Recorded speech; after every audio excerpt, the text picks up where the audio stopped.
Hello students, today we will discuss about last part of the chapter, the story of Indian democracy. In this part we will discuss about political parties and pressure groups and their role in democratic politics. Earlier we discussed about Constituent Assembly, making of Indian Constitution, core values of Indian Constitution, Panchayati Raj system and powers and responsibilities of Panchayat. So far, we have seen that democracy is a form of government that is of the people, by the people, and for the people. And the Constitution of India has ensured justice, liberty, and equality to all, irrespective of their caste, class, gender, and religion.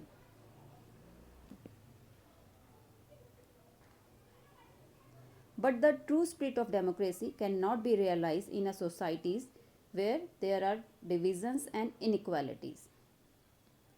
So, the first topic today is inequality in democracy. Democratization is not easy in a society that has had a long history of inequality based on caste, community and gender.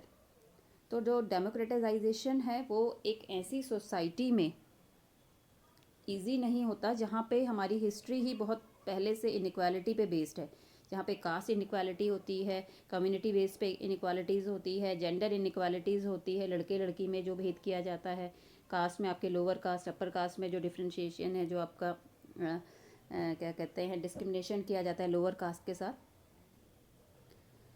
Given this unequal and undemocratic social structure, it is not surprising that in many cases certain members belonging to particular groups, communities, caste of the village are not included or informed about meetings and activities of the village.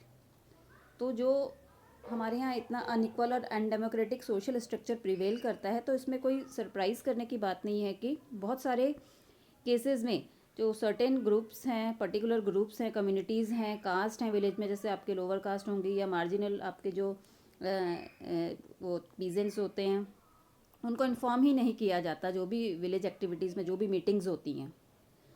The gram sabha members are often controlled by a small coterie of rich landlords, usually hailing from the upper caste और landed peasantry. जो ग्राम सभा में जो भी mostly जो members होते हैं आपके रिच लैंडलॉर्ड्स होते हैं या आपके अपर कास्ट को बिलोंग करने वाले डोमिनेंट सेक्शन आप कह सकते हैं, लैंडेड पीजेंट्री जिनके पास ज़मीन जायदाद ज़्यादा होते हैं, ये लोग आपके उसको कंट्रोल करते हैं.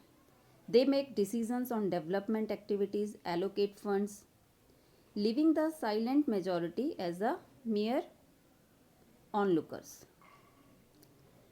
तो ये डिसीजंस खुद ही खुद ले लेते हैं, इन्वॉल्व नहीं किया जाता मीटिंग्स में बाकी लोगों को. डेवलपमेंट एक्टिविटीज़ के सारे डिसीजन, फंड्स कहाँ पे एलोकेट करना है, कहाँ पे क्या यूज़ करना है फंड का, और जो मोस्टली जो आपकी मेजॉरिटी है वो एक as a mere onlookers बनी रहती है, मतलब चुपचाप से बस वो लोग देखते रहते हैं. सारे जो आपके डिसीजंस होते हैं वो ये डोमिनेंट सेक्शन जो मोस्टली होते हैं यही लेते हैं. In representative democracy citizens can not directly take part in political process, but without citizens action democracy will weaken. Representative democracy में क्या होता है, जो सिटीजन्स होते हैं वो डायरेक्टली पार्टिसिपेट नहीं कर पाते पॉलिटिकल प्रोसेसेस में, और ऐसा करके क्या होता है, जो आपका अगर सिटीजन पार्टिसिपेशन ही नहीं होगा तो डेमोक्रेसी विल वीकन, डेमोक्रेसी कमज़ोर पड़ जाएगी. The right to individual to associate freely and to organise themselves as a group is a fundamental towards democracy, है ना. और ये हमें फंडामेंटल राइट भी मिला हुआ है वैसे आपका, कि हम फ्रीली अपने एसोसिएशन फॉर्म कर सकते हैं, ऑर्गेनाइज कर सकते हैं आप अपने आप को as a group. This participation comes through peoples associations and which individuals organise themselves freely. और ये पार्टिसिपेशन रिप्रेजेंटेटिव डेमोक्रेसी में कैसे आता है, थ्रू पीपल्स एसोसिएशंस, और जो इंडिविजुअल अपने आप फ्रीली उसको ऑर्गेनाइज करते हैं. Like every other democratic political system, several pressure groups are actively present in the Indian political system. ठीक है, तो इंडियन पॉलिटिकल सिस्टम में भी बहुत सारे जो प्रेशर ग्रुप्स हैं वो एक्टिवली प्रेजेंट हैं आपके अभी भी. सच एज आप कह सकते हैं ट्रेड यूनियंस हो गई, डॉक्टर्स एसोसिएशंस हैं, पेंशनर्स ग्रुप है आपका. These pressure groups influence on the process of politics, particularly on the policies and action of the government. और जो ये प्रेशर ग्रुप्स हैं ये आपके गवर्नमेंट्स के पॉलिसीज़ को इन्फ्लुएंस करते हैं. There are different groups with contending interests who seek to make their voice to heard, draw the attention of the government to their grievances. तो आपके बहुत सारे जो इंटरेस्ट ग्रुप्स हैं वो थ्रू प्रोटेस्ट क्या करते हैं, अपनी वॉइस को गवर्नमेंट तक पहुंचाना चाहते हैं. मतलब जो भी उनके ग्रीवेंसेस है गवर्नमेंट तक पहुंच सके, गवर्नमेंट की अटेंशन लेना चाहते हैं वो लोग.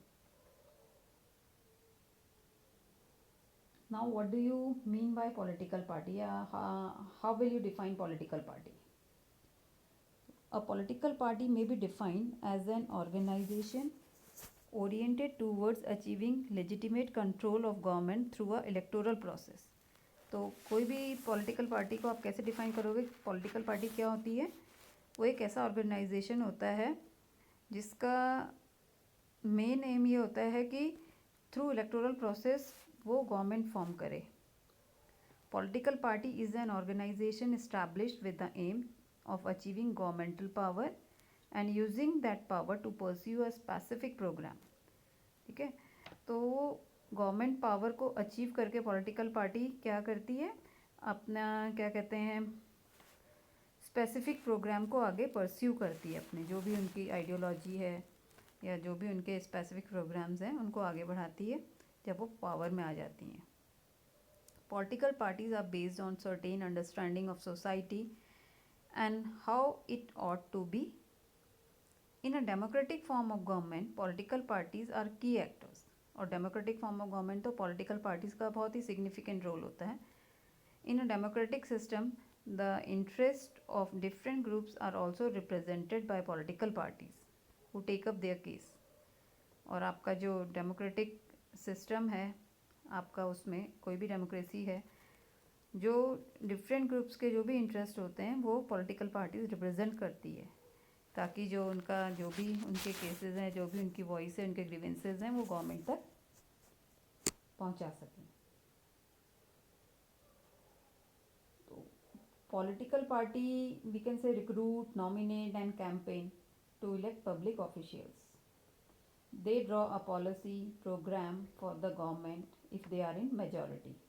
ठीक है, तो गवर्नमेंट अगर वो मेजॉरिटी में है तो गवर्नमेंट पॉलिसी वो बनाते हैं, पॉलिसीज़ बनाते हैं, लॉज फॉर्म करते हैं. They criticise the government policies and programmes if they are in opposition. और अगर वो अपोजिशन में होते हैं तो क्या करते हैं, गवर्नमेंट पॉलिसीज़ को क्रिटिसाइज करते हैं.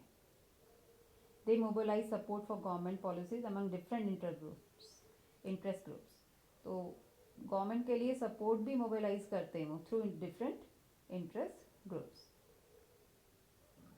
Political parties also educate the masses about the public issues. बहुत सारे पब्लिक इश्यूज को उठाते हैं वो. Let us discuss some function of the political parties. Political party contests elections and try to get the majority to form the government, as I told you earlier. ठीक है, elections के through वो majority में आके government form करना चाहते हैं. And the party that gets majority form the government. और जिस पार्टी को मेजॉरिटी मिल जाती है, जो ज़्यादा सीटें जीतती है, वो गवर्नमेंट फॉर्म करती है. In case they do not gate absolute majority they can form government through coalition. और अगर उनको मेजॉरिटी नहीं मिलती तो कोएलिशन के थ्रू गवर्नमेंट फॉर्म करते हैं. As you know it is happen in India lots of time. अभी आपका जो लास्ट अभी मुंबई का जो आपका हुआ था, मुंबई में आपका कोई भी पर्टिकुलर पॉलिटिकल पार्टी मेजॉरिटी में नहीं आई थी, तो अभी वहाँ पे देखो कोएलिशन गवर्नमेंट है, शिवसेना, एनसीपी एंड कांग्रेस की. And the other parties which do not gate majority from the opposition. और बाकी दूसरी पार्टीज जो गवर्नमेंट नहीं फॉर्म कर पाती, मीन्स मेजॉरिटी में आके गवर्नमेंट नहीं फॉर्म कर पाती, कोएलिशन गवर्नमेंट के थ्रू भी नहीं कर पाती, तो जितनी भी बाकी पार्टीज होती हैं वो अपोजिशन फॉर्म करती हैं. तो अपोजिशन का भी बहुत सिग्निफिकेंट रोल है आपका डेमोक्रेटिक आपकी उसमें कंट्री में. One of the important function of the opposition is to keep check on ruling party. Ruling party के एक्शंस जो भी होते हैं, जो पॉलिसीज़ बनाते हैं, उनको वो पूरा अपनी नज़र में रखते हैं और उसमें जो भी उनके ड्रॉबैक्स हैं या जो भी कमियां उनको दिखाई देती हैं वो लोगों के आगे लेके आते हैं. Political party raise various issues of national, local or global concerns, and they serve as the link between people and the government. Another way to represent people's interest is through pressure groups. Now, what are pressure groups? Pressure groups are also called interest group. So different interest groups work towards influencing political parties to take up their case. जो आपके pressure groups होते हैं, interest groups होते हैं, वो political parties को influence करने की कोशिश करते हैं, डिफरेंट पॉलिटिकल पार्टीज़ को, ताकि जो उनकी वॉइस है वो आगे गवर्नमेंट तक जा सके, आगे तक पहुंचा सके उनकी बात को. When certain groups feel that their interests are not being taken up, they may move to form an alternative party. और जब उन्हें लगता है कि उनके जो इंटरेस्ट हैं, जो उनकी बात है, उनकी वॉइस को कोई नहीं सुन रहा है, तो वो एक अल्टरनेटिव पार्टी फॉर्म कर लेते हैं और दे फॉर्म प्रेशर ग्रुप्स. वो लॉबी विद द गवर्नमेंट, या तो फिर वो प्रेशर ग्रुप बना लेते हैं और थ्रू प्रोटेस्ट गवर्नमेंट को इन्फ्लुएंस करने की कोशिश करते हैं. A pressure group is an organised group that does not put a candidate in election but seeks to influence government policies और लेजिस्लेशन. मीन्स जो प्रेशर ग्रुप्स होते हैं अपने कैंडिडेट को इलेक्शन में नहीं खड़ा करते, इलेक्शन कंटेस्ट नहीं करते ये लोग, लेकिन गवर्नमेंट की पॉलिसीज़ को इन्फ्लुएंस करते हैं. Pressure groups can also be described as interest groups, lobby groups और protest groups. These are the organization of people who believe in same cause and come together to protest a particular shared interest, like doctors association, trade unions से इनका जो interest होता है वो सबका same होता है, इसलिए ये सारे साथ मिलकर एक ऑर्गेनाइजेशन फॉर्म करते हैं. They can criticise government and its policies but they have the responsibility to base their criticism on fact. Means वो गवर्नमेंट पॉलिसीज को क्रिटिसाइज कर सकते हैं, लेकिन जो उनका क्रिटिसिज्म है वो फैक्ट्स पे बेस होना चाहिए. Pressure group has the right to protest and they can make their views known through media. They are required to inform local authorities and police when they protest. जब भी वो protest करते हैं उससे पहले लोकल अथॉरिटीज़ और police को inform करना होता है उन्हें. Their protest and meeting should be peaceful. Pressure groups use different mediums to carry out protests like internet, social networking sites, media, TV, radio, newspapers, pamphlets, lobbying, public interest litigation, demonstrations, etc. Through these methods, the aim of the pressure groups to influence the people who actually have a part to make decisions. ठीक है, तो ये जो methods use करते हैं इसका M यही होता है कि जो लोग पॉलिसीज़ बना रहे हैं उनको इन्फ्लुएंस करना. Pressure groups do not look for power or political office for themselves. As I told you earlier, they try to influence the decision made by those who are in power. Now the question is, do pressure groups actually contribute towards the healthy democracy? Some people says yes, because pressure groups articulate interest, they represent wide section of society. They mitigate the grievances of people, they help to keep checks the government. ठीक है, तो government क्या कर रही है क्या नहीं कर रही है उस पर उनकी नज़र होती है. वो एक वाइड सेक्शन को रिप्रेजेंट करते हैं. जो ग्रीवेंसेस होते हैं लोगों के वो गवर्नमेंट तक पहुंचाते हैं. तो ये सारे जो भी इनका काम होता है. However there are people who argue that pressure groups may not helpful. लेकिन कुछ लोग ऐसे भी हैं जो ये कहते हैं कि जो प्रेशर ग्रुप्स है वो हेल्पफुल नहीं है, because they say pressure groups are often not representative of their members. Sometimes the freedom to organize and influences is exploited by the rich and powerful. So there are some hidden purpose of dominant section of society. तो कितनी बार जो pressure groups हैं उनमें dominant section जो होता है society का, जो पावरफुल या रिच सेक्शन है, वो लोग एक्सप्लॉइट भी करते हैं, इस चीज़ का फ़ायदा उठाते हैं. ठीक है, तो moreover pressure groups we can say a vital part of a healthy democracy.